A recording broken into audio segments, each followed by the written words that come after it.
परत एकदा स्वागत आहे आपल्या यूट्यूब चॅनलमध्ये। आज आपण सरकारी हॉस्पिटल जवळ आलो आहे, रेंटेकडे या ठिकाणी जोशी सरांच्या इथे। यांनी एक साप बघितला आहे काकूंनी काम करत असताना, भांडी वगैरे घासत असताना, तर त्यांनी लगेच सापावर बकेट पलटी केली। बघूयात कुठला साप आहे तर करत रेस्क्यू।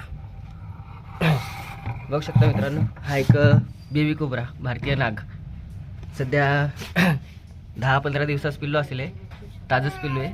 10-15 दिवसही जास्त झालेत। न्यूरोटॉक्सिक नावाचं विष।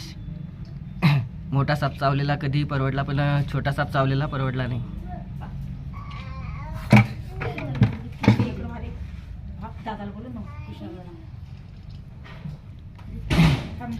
शक्यतो पावसाळ्यात काळजी घ्या, अडी अडचणीमध्ये हात एकदम टाकू नका।